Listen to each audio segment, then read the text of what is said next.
குரு பிரம்மா குருர் விஷ்ணுகு குருர்தேவோ மகேஸ்வரः குரு சாட்சாத் பரபிரம்மா தஸ்மை ஸ்ரீ குரவே நமः. அஜ்ஞானதிமிராந்தஸ்ய ஞானாஞ்சனசலாக்கய சக்ஷுருன்மீலிதம் ஏன தஸ்மை ஸ்ரீ குரவே நமः.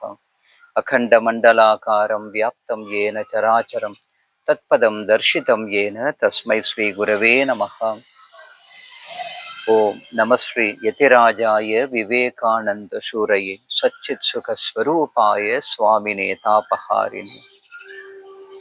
குரு பூர்ணிமா, வியாச பூர்ணிமா, இந்த புண்ணியமான இந்த பௌர்ணமி தினத்தில் அனைத்து குருமார்களுக்கும் நமது சாஷ்டாங்கமான பிரணாமங்களை செலுத்தி, இன்று குருவுக்கெல்லாம் குருவாக இருக்கக்கூடிய பகவான் ஸ்ரீராமகிருஷ்ணரின் ஒப்பற்ற சீடரான சுவாமி விவேகானந்தரை பற்றி இந்த சாது சங்கத்தில் நாம் சில அருமையான விஷயங்களை கற்கலாம். குரு ஏன் அவசியம்?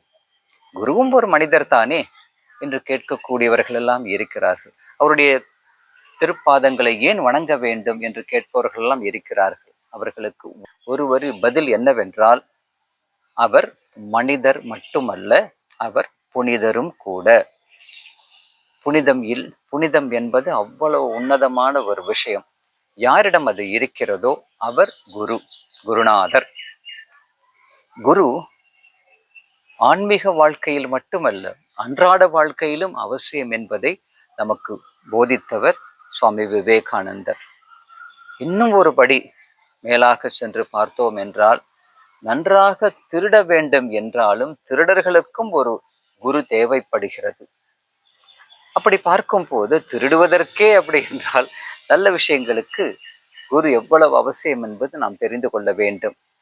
பகவான் ஸ்ரீராமகிருஷ்ணர் கூறுவார், நீ ஏதோ ஒரு ஊருக்கு போகிறாய், புது ஊருக்கு. அங்கு யாரும் உனக்கு தெரியாது.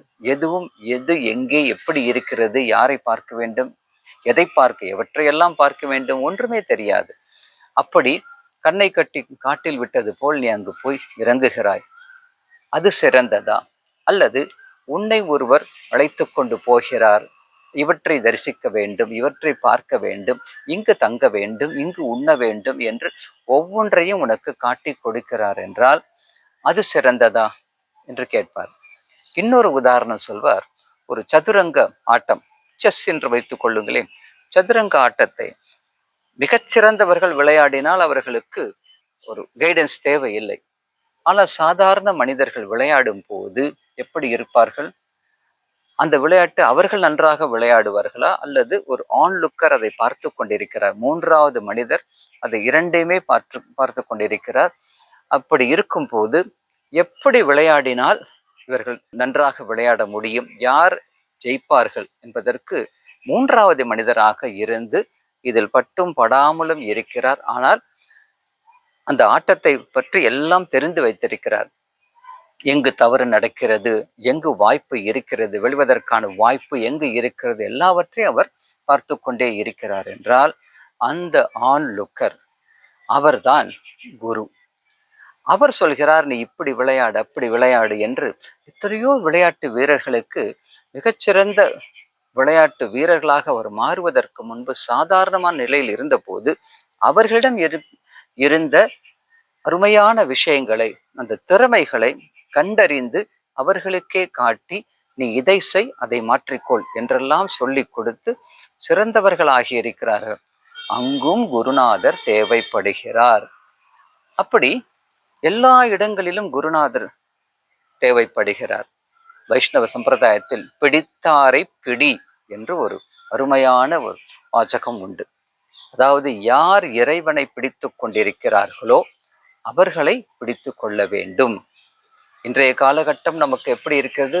மாதா பிதா குரு என்பது மறந்து போய், அல்லது தேவையில்லை என்று அவசரப்பட்டு அல்லல் பட போகிறோம். குரு என்பதற்கு பதிலாக கூகுள் அது ரீப்ளேஸ் செய்துவிடும் என்றெல்லாம் சொல்கிறார்கள். சத்தியமாக முடியாது. குரு அது உன்னதமான பதவி. கூகுள் அது ஒரு அருமையான விஷயம், அவ்வளவுதான். நிறைய தகவல்களை கொடுக்கும், இன்ஃபார்மேஷன் நிறைய கொடுக்க முடியும், இன்ஸ்பிரேஷன் கொடுக்க முடியாது. அதனால் மாதா பிதா குரு தெய்வம், அதுதான். கூகுள் பயன்படுத்தி கொள்ளலாம், அவ்வளவுதான். அந்த வகையில் பிடித்தாரை பிடி.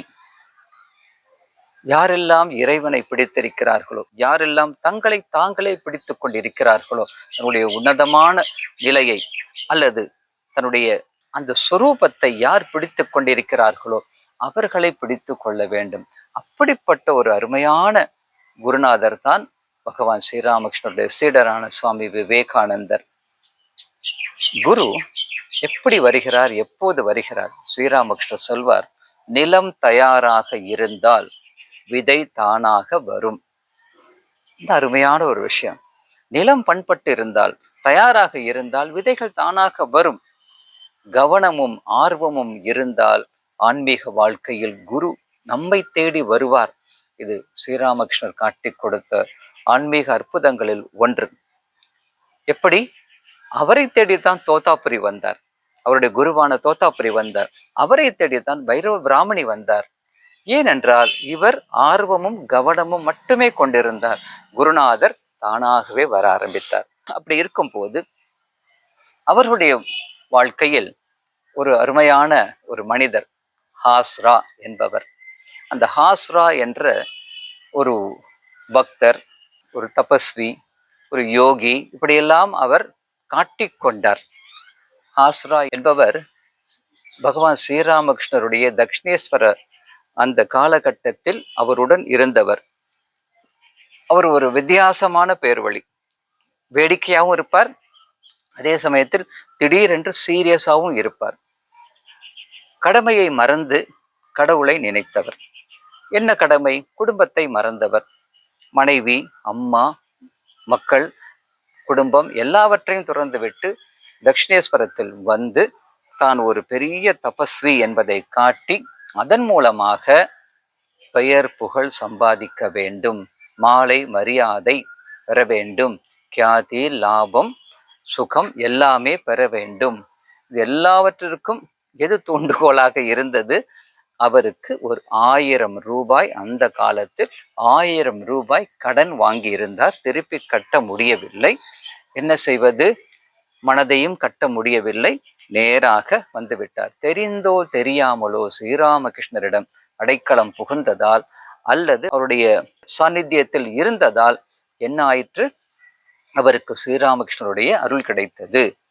அது எப்படி கிடைத்தது என்றால், அவர் ஹாஸ்ரா ஸ்ரீராமகிருஷ்ணரையே விமர்சித்தவர். ஒரு அருமையான ஒரு படைப்பு. உள்ளொன்று வைத்து புறம் ஒன்று பேசக்கூடிய ஒரு மனிதர் ஒரு அவதார புருஷரிடம் சென்றால் எப்படியெல்லாம் அவர் மற்றவர்களை குழப்புவார், தன்னுடைய குழப்பங்களை எப்படி பிறர் தலையில் ஏற்றி மற்றவர்களையும் குழப்புவார் அப்படிங்கிறதற்கு ஒரு நல்ல உதாரணம் ஹாஸ்ரா. அந்த ஹாஸ்ரா எப்படி இருப்பார்? அவர் எல்லாவற்றையும் விமர்சனம் செய்யக்கூடியவர். எல்லாவற்றையும், உலகில் உள்ள எல்லாவற்றையும், எல்லாம் எனக்கு தெரியும், மிஸ்டர் நோ ஆல், அந்த டைப் அவர். அவர் எப்படி ஸ்ரீராமகிருஷ்ணரையே விமர்சனம் செய்யும் அளவிற்கு ஸ்ரீராமகிருஷ்ணரை இடம் கொடுத்திருந்தார்னு சொல்லலாம். அப்படி இருந்த ஒருவர், அவர் பகவான் ஸ்ரீராமகிருஷ்ணரிடம் நேரடியாக செல்ல முடியாவிட்டாலும் குருமுகமாக, அதாவது சுவாமி விவேகானந்தரை அவர் பற்றி கொண்டிருந்ததால், அவரை கெட்டியாக பிடித்து கொண்டிருந்ததால், அவர் மீது பிரீத்தி வைத்திருந்ததால், அவர் அந்த சுவாமி விவேகானந்தர் என்ற குரு வயது சின்னவராகத்தான் இருந்தார். இருந்தாலும் அந்த ஹாஸ்ராவிற்காக பரிந்து பேசி அவர் அந்திமத்தில் அருமையான ஆன்மீக நிலையை அடைந்து இறைவனுடன் ஐக்கியமானார். இது வரலாறு. அவர் எப்படி இருந்தார் என்றால், எல்லாவற்றுக்கும் எப்போதுமே விமர்சனம் கூறுவார் என்று கூறினேன். எல்லா இடங்களிலும் அவர் யாராவது வருகிறார்கள் என்றால் ஜபமாலை உருட்டி கொண்டு அப்படியே பெரிய தபஸ்வி மாதிரி காட்சி கொடுக்க ஆரம்பித்து விடுவார். வர்றவர் போறவர்களுக்கெல்லாம் உபதேசம் கொடுப்பார். நிறைய பேர் தக்ஷிணேஸ்வரத்தில் இருக்கக்கூடிய பரமஹம்சர் இவர்தான் என்று இவரிடம் வந்து இவருக்கு நமஸ்காரம் செய்து இவர் சொல்லக்கூடிய அருளுரைகளை கேட்டு உபதேசங்களை கேட்டு சென்று விடுவார்கள். காணிக்கையும் அவருக்குத்தான் செல்லும். அந்த மாதிரி ஒரு காணிக்கைக்காகவே அவர் நன்றாக பேசுவார், பாராட்டி பேசுவார், எல்லாமே அவர் செய்வார். அப்படிப்பட்ட ஒரு மனிதர். இது எல்லாமே இந்த பலவீனம், மனித பலவீனம், பொருளுக்காக புகழுக்காக செய்வது எல்லாமே, அதாவது ஒரு பாசாங்கு செய்யக்கூடிய ஒரு மனிதர். இந்த பாசாங்கையும் பர்ஃபெக்டா செஞ்சவர் அவர். ஆனாலும் ஸ்ரீராமகிருஷ்ணரிடம் தஞ்சம் புகுந்திருக்கிறார், தெரிந்தோ தெரியாமலோ ஸ்ரீராமகிருஷ்ணரிடம் தஞ்சம் புகுந்திருக்கிறார் என்ற ஒரு காரணத்திற்காக சுவாமி விவேகானந்தர் அவருடைய அந்த எந்த நிலையிலும் சரி, அவர் மந்த நிலையில் இல்லாமல் இருந்தாரே, அதற்காகவே அருள் புரிந்தார். அருள் புரிந்தார் என்றால் குருதேவருடைய அருளை இவர் மூலமாக பெற்று தந்தார். அவர் எப்படி சொல்றாருன்னா, ஹாசுரா என்பதை பற்றி சொல்லும் போது எப்படி சொல்வார்னா, அசாரா அப்படின்னு சொல்வாராம் சுவாமி விவேகானந்தர். அசாரா அப்படின்னா அவர் எப்படிப்பட்டவர்? ஹாசுரா என்பவர், அசார் அப்படின்னா 1000 பேருக்கு சமமானவன். அப்படி சொன்ன உடனே அவருக்கு அப்படியே அந்த பயங்கர பெருமிதம் வந்துடும் அவருக்கு. ஆசுரா அவருக்கு பயங்கர இது, என்னை சரியாக புரிந்து கொண்டிருக்கிறார், யாராவது ஒருத்தர் புரிந்து கொண்டிருக்கிறார் என்றால் அது நரேன் தான், விவேகானந்தன் தான் என்னை சரியா, விவேகானந்தன் அப்ப கிடையாதவர், நரேன் தான் என்னை சரியாக புரிந்து கொண்டிருக்கிறார். ஸ்ரீராமகிருஷ்ணர் கூட என்ன அவ்வளவா புரிஞ்சுக்கல அப்படின்னு சொல்லக்கூடிய டைப். ஹசார் அப்படின்னு அவர் சொல்ல, ஹஜாரா அப்படின்பாரு அவரு. ஹசாரா அப்படின்னா என்னன்னா 1000 பேருக்கு சமமானவன் ஒன்று. இன்னொன்னு சாமிஜி ரொம்ப கிண்டல் பண்ணுவார், மனித பலவீனங்களை கிண்டல் பண்ணுவார். எப்படின்னா அசார் அப்படின்னா 1000 ரூபாய் கடனை வைத்திருப்பவர் என்றும் பொருள். அதுக்காக தான் அவர் அப்படி அவரை கூப்பிடுவாராம். இப்படி இருக்கும்போது நிறைய சம்பவங்கள்லாம் இருக்கு அவரை பத்தி. 2 சம்பவங்கள் நம்ம நல்லா தெரிஞ்சுக்கணும். ஒரு நாள் நரேந்திரனுக்கும் ஆசுராவிற்கும் ஒரு வாக்குவாதம் நடைபெறுகிறது. அதுல ஆசுரா தனக்கு எல்லாம் தெரியும், தான் ஒரு ஆன்மீக உச்ச நிலையில் இருக்கிறோம் என்பதை மற்றவர்களுக்கு புரிய வைக்க வேண்டும் என்பதற்காக, யாருக்கு சத்துவ குணம் அதிகமாக இருக்கிறது, ஆன்மீகத்தில் சத்துவ குணம் மிக மிக முக்கியம். இந்த கேள்விக்கு அவர் சொல்றார், நரேன் உனக்கு 100% இருக்கு அப்படின்னார். நரேன் சிரித்து கொண்டார். ஆனா இவர் பார்த்தோன்னா ஸ்ரீராமகிருஷ்ணர் பார்த்தோம் அப்படின்னா அவருக்கு இன்னும் ரஜஸ் குணம் கொஞ்சம் இருக்கு, அவர் இன்னும் பூர்ணம் அடையவில்லை. யாரு? ஆசுரா சொல்வார். உடனே சுவாமிஜி என்ன செய்வார், நரேன் என்ன செய்வார்னா, ஆசுரா ஐயா உங்களுக்கு எவ்வளவு இருக்கு? உனக்காவது 100% இருக்கு, எனக்கு 125% சத்வகுணம் சத்வகுணம் சத்வகுணம் மட்டுமே என்னிடம் இருக்கு அப்படின்னு சுவாமிஜி அங்க அப்படியே நல்ல தலையாட்டிட்டு பின்னாடி அவ்வளவு கிண்டல் அடிப்பார். கொண்டு போய் ஸ்ரீராமகிருஷ்ணரிடம் சொல்வார். 2 பேரும் விழுந்து விழுந்து சிரிப்பாங்க. அதாவது ஒரு ஒரு லாஃபிங் ஸ்டாக் மாதிரி ஆயிட்டார் அவர். ஆனாலும் அவர் அந்த பெரிய ஒரு இதுல தான், ஒரு கெட்டப்ல இருப்பார் அவர். இது அவருடைய சாதாரண நிலை. இன்னொரு முறை அவர் என்ன செய்கிறார் என்றால், நரேனுக்கு ஞான யுகத்திற்கு பயிற்சி கொடுக்கிறார். ஸ்ரீராமகிருஷ்ணருடைய அவர் கண்ட காண்பித்த ஞான யோகத்தை புரிந்து கொள்வதற்கு ஒருத்தர் இருக்கிறார் என்றால் அது முதல் தரமான மாணவன் நரேன். அதனால என்ன சொல்றார், அவருக்கு ஞான யோக பயிற்சி கொடுக்கிறார், ஞான யோகத்தை போதிக்கிறார். அப்படி போதிக்கும் போது எல்லாமே உணர்வு மயமாக, கான்சியஸ் பீயிங்காக இருக்கு. ஒரே கான்சியஸ், ஒரே உணர்வு, பேர் உணர்வு நிலை. அந்த நிலையில் ஒவ்வொன்றும் ஒவ்வொரு வடிவில் இருக்கிறது என்பதை சொல்கிறார். அப்படி சொல்லும் போது நரேன் எல்லாவற்றிற்கும் கேள்வி கேட்பவர். இந்த டம்ளர் கடவுளா, இந்த தண்ணி கடவுளா அப்படின்னு சொல்றார். இந்த பானை இருக்கு பாருங்க, பானையில தண்ணி இருக்கு, இந்த பானையும் கடவுள் அப்படின்னு சொல்றார் ஸ்ரீராமகிருஷ்ணர். அப்படின்னு நேரா ஹாஸ்ராவிடம் சென்று 2 பேருமே கைகொட்டி பரிகாசம் செய்து சிரித்து கொண்டிருக்கிறார்கள். ஸ்ரீராமகிருஷ்ணர் சொன்னது உயர்ந்த அந்த நிலை. அந்த நிலையை பற்றி சொல்லும் போது இவர் இப்படி சொல்றார், இது போதுமே ஆசுராவிற்கு. ஆசுரா அவரும் 2 பேர் நான் சொல்லல, அவருக்கு அவ்வளவு விஷயம் பத்தாது அப்படின்னு பார், எவ்வளவு பெரிய விஷயத்த சர்வசாதாரணமா சொல்லிட்டு போறார் பார். இப்படி 2 பேரும் பேசிக்கொண்டிருக்கும் போது ஸ்ரீராமகிருஷ்ணன் அங்கு வருகிறார். என்ன 2 பேரும் பேசிக்கிறீங்க? கேட்ட உடனே, நீங்க சொன்னீங்க இல்லையா, அந்த ஞான யோகம் கற்றால் இந்த பானையும் கடவுளாக தெரிவார், இந்த டம்ளரும் கடவுளாக தெரிவார் அப்படின்னு அதை பத்தி நான் சொன்னேன். ஆசுராவும் நானும் அதை நினைச்சு நினைச்சு சிரிக்கிறோம் அப்படின்னு. அப்படி சொன்ன உடனே ஸ்ரீராமகிருஷ்ணன் அப்படியே பார்த்து, நரேன் நான் உனக்கு எவ்வளவு உயர்ந்த விஷயத்த சொல்லியிருக்கேன்னு தெரியுமா அப்படின்னு சொல்லி நேரா விட்டு போய் அவருடைய நெஞ்சின் மீது கை வைக்கிறார், ஸ்பரிச தீட்சை கொடுக்கிறார். உடனே சுவாமி விவேகானந்தருக்கு ஒரு பெரிய ஒரு உணர்வு நிலை அங்கு வருகிறது. ஒருமை உணர்வு, ஏகாத்ம பாவம், அந்த தெய்வீக பேர் உணர்வில் எல்லாமே இருப்பது தெரிய வருகிறது. ஸ்பரிச மாத்திரத்தில் அவருக்கு அந்த ஆன்மீக நிலையை கொடுக்கிறார்.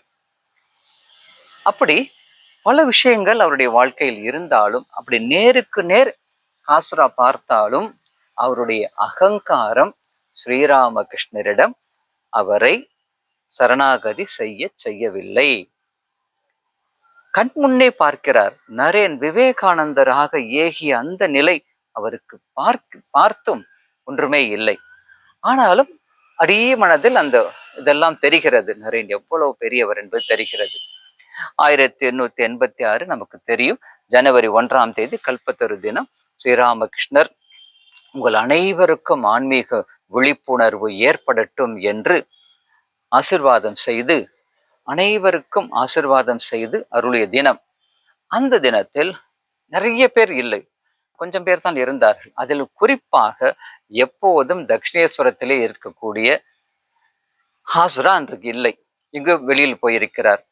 கேள்விப்பட்டு அவர் எல்லோருக்கும் ஆசிர்வாதம் செய்தார். அது மட்டுமல்ல, எல்லோரும் உயர்ந்த நிலை அடைந்தார்கள். யாருக்கு என்னென்ன சித்தி தேவைப்பட்டதோ, என்னென்ன நல்ல உயரிய நிலை தேவைப்பட்டதோ அது எல்லாவற்றையுமே ஸ்ரீராமகிருஷ்ணர் அருளினார்.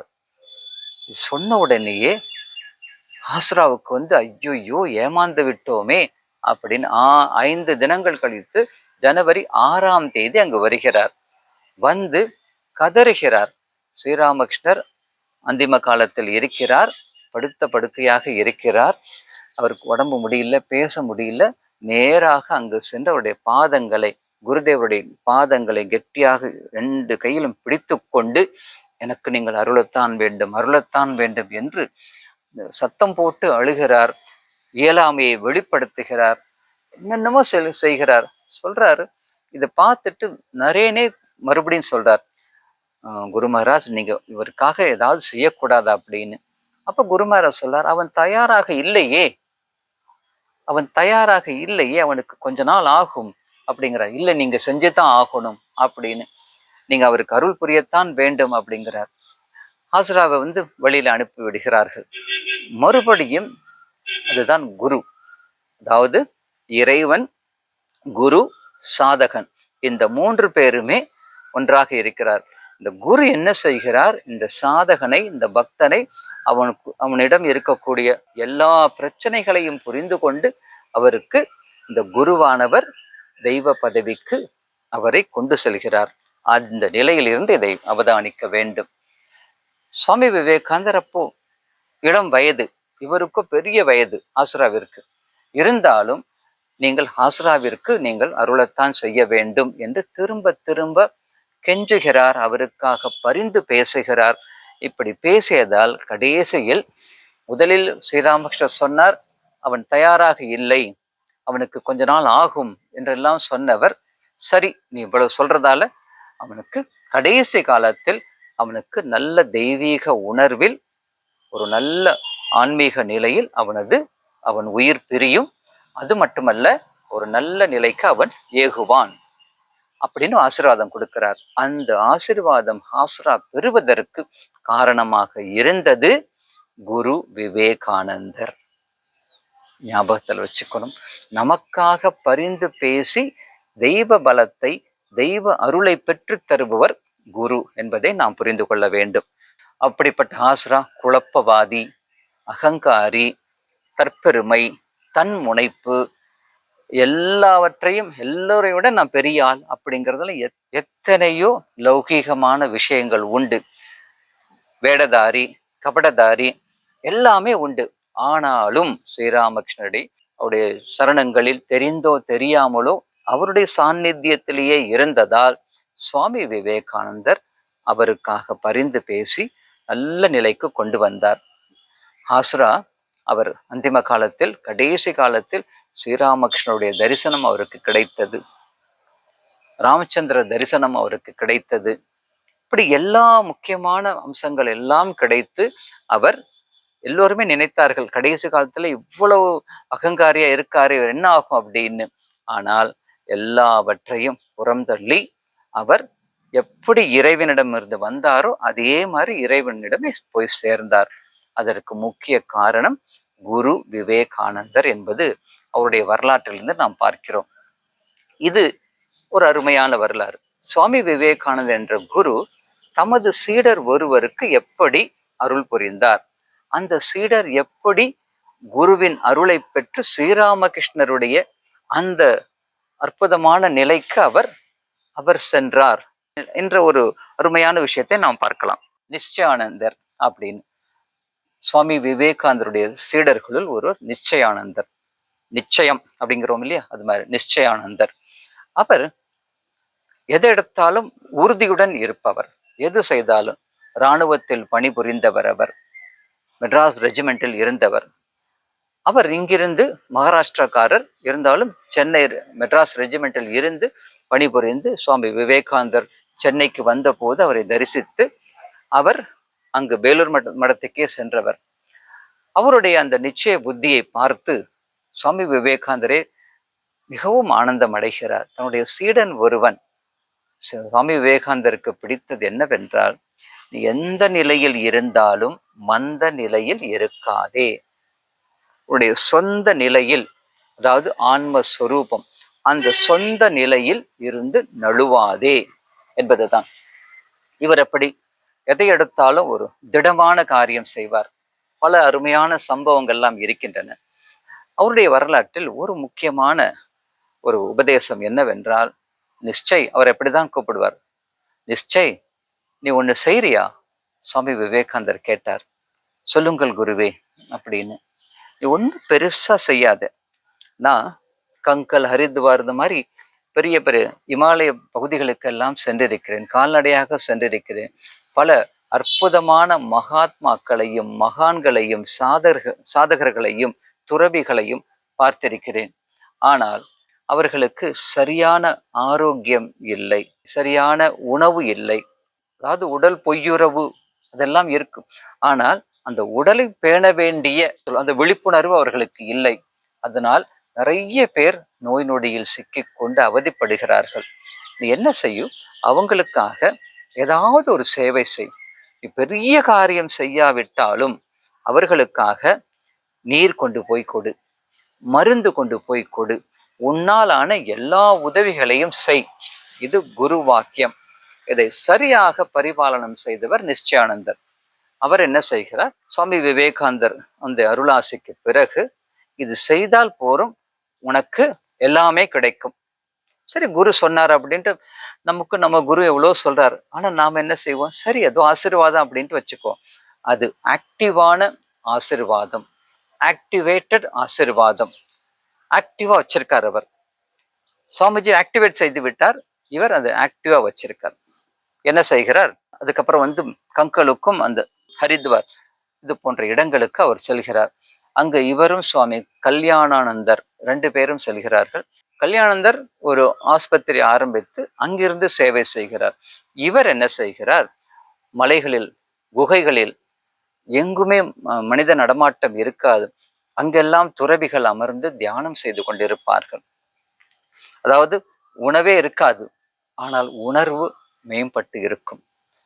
அவர்களுக்கு போய் உணவு கொடுப்பது, நீர் கொடுப்பது, மருந்து கொடுப்பது, என்னென்ன முடியுமோ இது எல்லாவற்றையும் செய்து கொண்டிருந்தார். ஒரு நாள் அல்ல, 2 நாள் அல்ல, நிறைய நாட்கள் இதே தான் செய்வார். காலையில் புறப்பட்ட ஒரு மருந்து பெட்டி எடுத்துக்கொண்டு கையில் உணவோ என்னென்ன இருக்கோ, என்ன கிடைக்கிறதோ அதெல்லாம், இவருக்கே உணவிற்கு பஞ்சம் இருந்தாலும் குருவருளை பேண வேண்டும், குரு வாக்கியத்தை பரிபாலனம் செய்ய வேண்டும் என்பதற்காக இதெல்லாம் எடுத்துக்கிட்டு ஒவ்வொரு குகையா போவார், ஒவ்வொரு சாதுவா பார்ப்பார். எல்லா சாதுக்களும் ஒரே மனநிலையில் இருக்க மாட்டார்கள். எங்களை தொந்தரவு செய்யாது அப்படிம்பாங்க. இல்லை உங்க உடம்பு சரியில்லைங்கிறதுக்காக உடைய அந்த காயத்திற்கு மருந்து போட வந்த அப்படின்னா சிரிப்பாங்க துறவிகள். நான் ஆன்மஸ்வரூபத்தில் இருக்கிறேன், இந்த உடம்பாவது மண்ணாவது போவில்லை அப்படிம்பாங்க. இருந்தாலும் இவர் அவர்களுக்காக பரிந்து பேசி அவர்களிடம் மன்றாடி எப்படியோ அவர்களுக்கு உணவும் அந்த காயத்திற்கு மருந்தோ அல்லது ஜுரத்திற்கு மருந்தோ ஏதாவது செய்து வருவார். இப்படி இருக்கும்போது அவரை பத்தி ஒரு சம்பவம் சொல்லாமல் இருக்க முடியாது. ஏதாவது துறவிகள் மட்டுமல்ல, பக்தர்கள், சாதகர்கள், துறவிகள் யார் தெருவில் அடிபட்டு கிடந்தாலோ அல்லது நோய் நொடியில் அப்படியே சிக்கி தவித்தாலும் சரி, அவர்களை அப்படியே கொண்டு வந்து, மிலிட்ரி மேன் இல்லையா, அப்படியே தோளில் சுமந்து கொண்டு வந்து ராமகிருஷ்ண மிஷன் ஆஸ்பத்திரியில் அவர்களை தங்க வைத்து வேண்டிய சுற்றுச்சை எல்லாம் செய்து அவர்களை நல்லபடியாக அனுப்புவார். இன்றும் அந்த சேவை தொடர்ந்து கொண்டு இருக்கிறது. ஒருமுறை அவருடைய தோற்றம் எப்படி இருக்கிறது என்றால், அவருடைய வலது கையில ஒரு துறவி ஒருவர், அவருக்கு வந்து அப்படியே அப்படியே டிசென்ட்ரி அப்படியே பின்னாடி போயிட்டே இருக்கு. அப்படி இருக்கும்போது அப்படி போயிட்டு இப்படி பிடிச்சிருக்கார். இந்த வேஷ்டி அது இது எல்லாமே வந்து இதா இருக்கு, ரொம்ப மோசமா இருக்குது, எல்லாமே மலஜலம் அதுல எல்லாமே இருக்கு. இருந்தாலும் அப்படி பிடித்து கொண்டு வந்து கொண்டிருக்கிறார். மருத்துவமனையில் அந்த வாசலில் சுவாமி பூதேஷானந்தஜி மகாராஜ் அமர்ந்திருக்கிறார். எப்படி? அவர் அந்த பகுதியில் வந்து, கங்கல் ஹரித்வார் பகுதியில் வந்து சில தினங்கள் தங்கி தவம் இயற்ற வேண்டும் என்பதற்காக, அவரே பெரிய தவசீலர், அவர் வந்திருக்கிறார். வந்து அமர்ந்திருக்கிறார். நிச்சயானந்தி மகாராஜ் வந்த உடனே அவரிடம் அனுமதி பெற்று ஆசிர்வாதம் பெற்று அங்க தங்கலாம் என்று, கையில வந்து அந்த காலத்து ஒரு ட்ரங்க் பெட்டி ஒன்று இருக்கிறது, அதை எடுத்துக்கொண்டு அப்படி வந்திருக்கிறார்.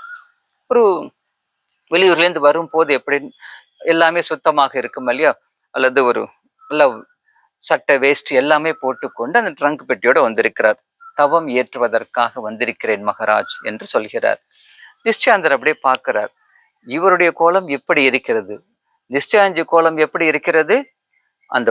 அந்த யாரோ துறவி ஒருவர், அவருக்கு அப்படியே வயிற்றுப்போக்கு, விடாமல் வயிற்றுப்போக்கு இருக்கிறது. அவருக்கு யாருமே ஆட்கள் இல்லை கவனிப்பதற்கு. அவரை கொண்டு வர்றார். கொண்டு வரும்போது இன்றைக்கு இதெல்லாம் இருக்கு, நமக்கு வேன் இருக்கிறது, கொண்டு வந்த ஸ்ட்ரெச்சர் இருக்கிறது. அன்றைய ராமகிருஷ்ண மிஷனில் ஆரம்ப கால நிலை ஒன்றுமே இல்லை. என்ன பண்றார்? அப்படி தூக்கிட்டு வர்றார். பின்னாடி எல்லாமே அசிங்கமா இருக்கு. பார்க்குறவங்க எல்லாம் இந்த சுவாமியை பார்த்து, நிச்சயாந்தரை பார்த்து ஏளனம் பண்றாங்க, கேலி பண்றாங்க, வெறுக்கிறாங்க. எப்படி தெரியுமா கூப்பிடுவாங்க? பங்கி சாது என்பார்கள். அதாவது துப்புரவு சாதுக்கள், துப்புரவு சாதுக்கள் அப்படிம்பாங்க. கிளீன் பண்றவங்க எப்படி எப்படி அந்த காலத்தில் அவமானப்படுத்தினார்களோ, எப்படி புறக்கணித்தார்களோ, ஒதுக்கினார்களோ, அதே மாதிரிதான் இந்த 2 சாதுக்களையும் செய்தார்கள். அதுவும் குறிப்பா நிச்சயானந்த சுவாமிக்கு அப்படிதான் இருந்தது. இது வந்த உடனே நிச்சயானந்த சாமி வர்றார். பூதேஷாஞ்சி மரம் நிற்கிறார். அப்படியே நமஸ்காரம் பண்றார். ஓ, என்ன விஷயம் அப்படிங்கிறார். கையில இந்த அந்த சாதுவை வைத்துக்கொண்டு அவர் அப்படியே மயக்க நிலையில் இருக்கிறார். பூதேஷாஞ்சி மரம் நேரில் சொன்னது கேட்கிற பாக்கியம் கிடைத்தது. அவர் சொல்றார், தவம் செய்யலாம்னு வந்தேன் அப்படின்னாரு. ஓ, ட்ரங்க் பெட்டி எடுத்துக்கொண்டு தவமா அப்படின்னு சொல்வார். சொல்லிக்கொண்டே உள்ளார போனாராம். அவரை பார்த்துட்டு, தவம் என்றால் என்ன என்பதை நான் கற்றேன் என்று பூதேஷாஞ்சி மரா பதிவு செய்கிறார். ஒரே வார்த்தை, ஓ இதெல்லாம் தவம் அப்படின்னு சொல்லிட்டு போறார். இவருடைய கோலம், அவருடைய இந்த கோலத்தை பார்த்து தவம் எப்படி செய்ய வேண்டும், எப்படியெல்லாம் செய்ய வேண்டும் என்பதை அவர் கற்றுக்கொண்டதாக அவர் சொல்வார். இது அவருடைய வாழ்க்கையில் ஒரு அங்கம். இப்படி இருக்கும் போது தினமும் காலையில் போவார், சாயந்தரம் வருவார், இரவு வருவார். இப்படியே நடந்து கொண்டிருந்தது. அந்த சமயத்துல ஒரு நாள் கங்கலுக்கு மகேந்திரநாத் குப்தர், அமுதமொழிகளை தொகுத்த அருமையான மனிதர் அங்கு வருகிறார். அவர் அங்கு வந்து சில காலம் தவம் ஏற்றுவதற்காக, ஜபத்தியானங்களில் ஈடுபடுவதற்காக வருகிறார். வந்தவுடன் அவர் எல்லாவற்றையும் பார்க்கிறார். மனிதர் எல்லாவற்றையும் நோட்டமிடுபவர், நோட் பண்ணி கொள்பவர். அப்படி இருக்கும்போது எல்லாவற்றையும் கவனிக்கிறார். யார் யார் எப்படி முன்னுக்கு வருகிறார்கள் என்பதெல்லாம் பார்க்கிறார். ஆனா அவருக்கே ஸ்ரீராமகிருஷ்ணர் ஒரு பாடம் அங்கு கற்பித்தார். அது அருமையான வரலாறு. நிச்சயானந்த சுவாமி காலையில் புறப்படுகிறார், இரவு நீண்ட நேரம் கழித்து வருகிறார். மறுபடியும் காலையில் போகிறார், இரவு வருகிறார். மகேந்திரநாத் குப்தருக்கு, மாவிற்கு இவரை பார்க்கணும், இவர் சுவாமி விவேகானந்தருடைய சிஷ்யர், நிறைய நல்ல காரியம் பண்றாருன்னு கேள்விப்பட்டேன், இவரை பார்க்கணுமே அப்படின்னு பார்த்தா இவர் பார்க்கவே வாய்ப்பில்லை. அதிகாலை கிளம்பி விடுகிறார், இரவு நீண்ட நேரம் கழித்து வருகிறார். மகேந்திரநாத் குப்தர் சந்திப்பதற்கு வாய்ப்பில்லாமல் போகிறது. ஒரு நாள் அவரை இப்படியே பிடிச்சிட்டார். பார்த்துட்டு, நிச்சய், வயதில் மூத்தவர் என்பதால் பெயர் சொல்லி கூப்பிட்டார். நிச்சய், நான் பார்க்குறேன், காலையில் நீ போயிடுற, சாயந்தரம் வந்துடுற, எப்போ பார்த்தாலும் இந்த நோயாளிகள் இந்த இதுலேயே நீ இருக்க. அப்படி இருக்கும் போது உன்னுடைய ஜப தியானத்திற்கு நேரம் எங்கே இருக்கிறது? நான் குருதேவருடன் கூட இருந்தவன் என்பதால் சொல்கிறேன் தம்பி, நமக்கு சேவை முக்கியம்தான், ஆனால் ஜபம் தியானம் அது ரொம்ப ரொம்ப முக்கியம் அப்படிங்கிறார். சரிங்க ஐயா அப்படின்னு சொல்லிட்டு வணக்கம் சொல்லிட்டு போயிடுறார். மறுபடியும் சரி, இனிமேல் நாளையிலேருந்து காலையில் கொஞ்சம் எழுந்த ஜபம் செய்வார், நான் ஒரு குருதேவருடைய சேவகன், ஒரு முக்கியமான சேவகன் சொல்லி இருக்கிறேன் அப்படின்னு ஒரு எதிர்பார்த்திருக்க கூடும். அங்கே போன உடனே காலையில் 5 மணி மங்களாரத்தி முடிஞ்சோடனே கொஞ்ச நேரம் ஜபம் பண்ணிட்டு கிளம்பிட்டார் இவர். இரவு நீண்ட நேரம் அதே மாதிரி. 2ஆம் நாளும் அதே தான் சொன்னார். நான் சொல்றேன், தப்பா நினைக்காத நிச்சய், ஜப தியானம் ரொம்ப ரொம்ப முக்கியம் அப்படிங்கிறார். மறுத்திருத்து ஒன்றும் பேசல. இன்னும் 2 தினங்கள் கழித்து 3வது முறையும் இவர் மாறவில்லை, தன்னுடைய பேச்சை கேட்கவில்லை என்பதற்காக மகேந்திரநாத் குப்தர் என்ன செய்கிறார், அவரிடம் சென்று, நான் சொன்னேன் இல்லையா அப்படின்னு ஆரம்பிக்கிறார். உடனே கையெடுத்து வணங்கி, கையெடுத்து கும்பிட்டு, இப்படியெல்லாம் முகமெல்லாம் சிவந்து போயிடுச்சு நிஷ்டயானந்த் மகாராஜுக்கு. ஐயா, நீங்க சொல்லக்கூடிய ஜபம் தியானம் இதெல்லாம் எனக்கு ஒன்றும் தெரியாது. எனக்கு தெரிந்ததெல்லாம் என்னுடைய குருநாதர் எனக்கு இட்ட கட்டளையை சிறமேற்கொண்டு செய்கின்றேன். அதில் 1000 தவறுகள் இருந்தாலும் அதை அவர் பொறுத்து கொள்வார். அவர் சொன்னதை மட்டுமே நான் செய்கிறேன், எனக்கு வேறு ஒன்றும் தெரியாது அப்படின்னு வினயத்துடன் உரைக்கிறார். அந்த வினயத்திற்கு முன்பு வேதாந்தம் அங்கு ஒன்றுமே செய்ய முடியவில்லை. சரி தம்பி, ஞாபகத்தை வச்சுக்க, நான் சொன்னதே ஞாபகத்தை வச்சுக்கோ, உன்னுடைய குருநாதர் சொல்லியிருக்காரு அப்படின்னா அது ரொம்ப ரொம்ப முக்கியமான விஷயம் அப்படின்ட்டு போயிடுறார். போன உடனேயே இதோட நடக்குது. இவருடைய நிலை ஸ்திதி எப்படி இருந்ததென்றால், பகவத்கீதை கூறும் அல்லவா, அத்வேஷ்டா சர்வபூதானாம் மைத்ர கருணையேவச்ச நிர்மமோ நிரகங்கார சமதுக்க சுகக்ஷமி சந்துஷ்ட சததம் யோகி யதாத்மா திருட நிச்சய மையர்ப்பித மனோபுத்திர் யோ மத்பக்த ச மே பிரியஹா. என்னன்னா, பகவானுக்கு யாரை பிடிக்கும்? யாரை பிடிக்கும் அப்படின்னா, உயிர்கள்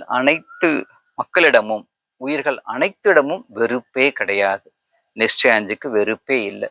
வெறுப்பு இல்லைன்னா எந்த அளவிற்கு வெறுப்பு இல்லை? யார் எந்த ஜாதி மத பேதம் எதுவுமே இல்லாமல் நோயாளிகள் என்றால் அவருடைய மல ஜலங்களை கூட, பங்கி சாதுன்னு சொன்னேன் இல்லையா, அந்த துப்புரவு சாதுக்கள் இவர்கள் அப்படின்னு யார் மீதும் வெறுப்பு இல்லை.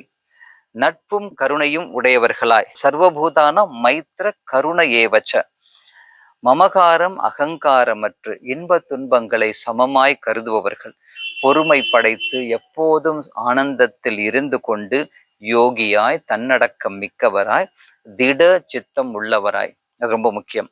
என்னிடத்து மனம் புத்தி எல்லாவற்றையும் சமர்ப்பித்து எவன் இருக்கிறானோ, எந்த பக்தன் இருக்கிறானோ அவன் எனக்கு பிரியமானவன். பகவத்கீதையில ஸ்ரீகிருஷ்ணர் கூறிய அருமையான விஷயத்தின்படி இவர் இருக்கிறார். இப்படி இருக்கும் போது பகவத்கீதை இப்படி அருமையாக சொல்லுகிறது. இதற்கு தக்கபடி நிஷ்டயானந்த் மகாராஜ் வாழ்ந்து கொண்டிருக்கிறார். இதற்கு ஒரு அருமையான ஒளிரும் உதாரணமாக நிஷ்டயானந்த சுவாமி வாழ்ந்து கொண்டிருக்கிறார். இது இவருடைய ஸ்திதி. அன்று இரவு காலையில் சொல்லிவிட்டார், என்னுடைய குருநாதர் சொன்னதை மட்டும் நான் செய்கிறேன், எனக்கு வேற ஒன்றும் தெரியாது அப்படின்னு சொல்லி வினயத்துடன் சொன்னது. இவர் பார்க்கிறார், இவ்வளவு அருமையான ஒரு சுவாமி நமக்கு இருக்காரே, நம்ம மடத்துல இருக்காருன்னு ரொம்ப பெருமையா இருக்காரு. ஆனாலும் இன்னும் கூட கொஞ்சம் ஜபம் தியானம் எல்லாம் செஞ்சா இன்னும் நல்லா இருப்பாரு அப்படிங்கிறது தான் அந்த மூத்த பக்தருடைய விருப்பம். குருதேவரை எப்போதும் பார்த்தவர் அல்லவா, குருதேவர் செஞ்சு ஒவ்வொரு கோணத்திலும் அவர் கண்டுகொண்டே இருந்தவர் அல்லவா, அவர் அப்படித்தான் சிந்திக்க முடியும். ஆனா அது மட்டுமே கிடையாது, அதுக்கு மேலேயும் அடுத்த கட்டம் ஒன்று இருக்கிறது என்பதை அவருக்கு குருதேவர் அன்று காட்டி கொடுத்தார். என்ன நடக்கிறது, காலையில் நிஷ்டயானந்த் போயிட்டார், இரவு நீண்ட நேரம் கழித்து வந்தார். சரி, வந்துட்டு அன்று இரவு பௌர்ணமி தினம் மகேந்திரநாத் குப்தர் அப்படியே வர்றார், வெளியில வர்றார், அவருடைய அறையை விட்டு வெளியில் வருகிறார். அமைதியா இருக்கு. இரவு நேரம் நீண்ட நேரம் ஜபம் செய்யக்கூடியவர். அப்படியே ஜபம் செய்து கொண்டு காலார கொஞ்சம் நடப்பதற்காக வெளியில் வருகிறார். அது ஒரு பெரிய காடு மாதிரி இருக்கும். நிறைய மரங்கள் இருக்கும். அது கங்கல் ஆசிரமம் அப்படித்தான் இருக்கும். அன்றும் என்றும் அப்படித்தான் இருக்கும். அப்படியே மெதுவா போறார். கொஞ்சம் கொஞ்சமா போறார். உள்ளார போய் பார்க்கிறார். திடீர்னு பார்த்தா தூரத்தில் யாரோ ஒரு சாது அமர்ந்து தியானம் செய்து கொண்டிருக்கிறார். அந்த நல்ல தியானம் நடக்கும் இடத்தில் எப்படி இருக்கும்?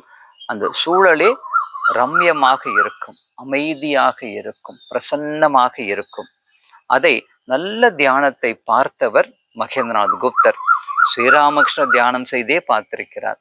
அன்னை சாரதா தேவியார் தியானம் செய்தே பார்த்திருக்கிறார். சுவாமி விவேகானந்தர் தியானம் செய்ததே பார்த்திருக்கிறார் என்றால் தரமான தியானம் எப்படி இருக்கும் என்பது அவருக்கு தெரியும். அப்படியே பாரு, இவ்வளவு நல்லா இருக்கே, யார் இந்த துறவி? அப்படியே போறார், ஆனந்தமா போறார். தன்னுடைய ஒரு தந்தை நிலையில் இருந்து கொண்டு இளம் சீடர்கள் எப்படியெல்லாம் முன்னுக்கு வருகிறார்கள் என்று பார்த்து, யார் அந்த துறவி அப்படின்னு போய் பார்த்தால் அங்கு அவருக்கு தெரிகிறது, அங்கு அந்த துறவி அமர்ந்து ஆழ்ந்த நிலையில் இருக்கிறார். அது சாதாரண தியானம் கிடையாது, தன்னை மெய்மறந்த நிலை மட்டும் கிடையாது, ஒரு சமாதி நிலையில் அமர்ந்து தியானம் செய்து கொண்டிருக்கிறார். பார்த்த உடனே மகேந்திரநாத் குப்தருக்கு ஆச்சரியம் தாங்கவில்லை. யார் என்று உற்று பார்க்கிறார். அது குரு விவேகானந்தருடைய சீடர், சீடரான நிச்சயானந்த சுவாமி என்பது புரிகிறது. ஆச்சரியமாக இருக்கிறது. காலையிலிருந்து இரவு வரை நோயாளிகள், மக்களுக்கு சேவை, கொஞ்சம் கூட அதாவது எதையுமே கூச்சம் என்று பாராமல் மக்கள் சேவையில் ஒரு நிறைவு கண்ட ஒருவர் வெறும் சேவை மட்டும் செய்யவில்லை. அந்த சேவை நிலை அவருக்கு எந்த உன்னதமான பதவியை, ஆன்மீகத்தில் உன்னதமான நிலையை தந்திருக்கிறது. சேவை நல்ல மனநிலையில் உயர்ந்த நோக்கத்துடன் செய்யும் போது அது தெய்வீகத்திற்கு இயல்பாக வேகமாக கொண்டு போய் சேர்க்கும் என்பது சுவாமி விவேகானந்தருடைய முக்கியமான ஒரு உபதேசம். அதை கண்ணாலே அவர் பார்க்கிறார் மகேந்திரநாத் குப்தர். அதன் பிறகுதான் அவருக்கு இந்த சேவை, சுவாமி விவேகானந்தர் ஏன் ராமகிருஷ்ண மடத்திலும் மிஷனிலும் ஏன் சேவையை மிக முக்கியமாக வலியுறுத்தி கூறினார் என்பது அதன் பிறகுதான் அவருக்கு புரிந்தது. இப்படி ஒரு குரு எப்படி இருக்கிறார் என்றால், தகுதி இல்லாதவனையும் இறைவனிடம் நமக்காக வச்சுக்கலாம், தகுதி இல்லாதவர்களையும் அவர்களுக்காக, தகுதி இல்லாதவர்களையும் அவர்களுக்காக பரிந்து பேசி தெய்வத்தின் அருளை பெற்று தருகிறார். இது ஆசுராவின் கதையை நாம் பார்த்தோம். தகுதியுள்ள ஒருவனை மேலும் தகுதிப்படுத்தி அதன் மூலமாக மக்களுக்கும் சேவை செய்து தெய்வ பதத்திற்கு ஏக வைக்கிறார், கொண்டு செல்கிறார். இதுவும் சுவாமி குரு விவேகானந்தர் கற்றுக் கொடுக்கக்கூடிய 2 பாடம். தகுதி இல்லாதவர்களை தகுதி படைத்து மேலே கொண்டு செல்கிறார். தகுதி உள்ளவர்களை மக்கள் பணிக்கு அவர்களை ஈடுபடுத்தி அதன் மூலமாக உயர்ந்த நிலைக்கு கொண்டு செல்லக்கூடிய ஒரு உத்தமமான குரு விவேகானந்தர் நம் அனைவரையும் இதே போன்ற ஒரு உச்ச நிலைக்கு, உண்மையான நிலைக்கு கொண்டு செல்ல வேண்டும் என்று பிரார்த்தனை செய்வோம். இந்த குரு பூர்ணிமா தினத்தில் அந்த குரு விவேகானந்தரின் அருள், பகவான் ஸ்ரீராமகிருஷ்ணரின் அருள் நம்முடைய பக்தர்கள் அனைவருக்கும் என்றென்றும் நிலைத்து நிற்க வேண்டும் என்று பிரார்த்தனை செய்து நிறைவு செய்வோம். ஓம் சாந்தி சாந்தி சாந்தி. ஹரிஹி ஓம் தத்சத். ஸ்ரீராமகிருஷ்ணார்பணமஸ்து.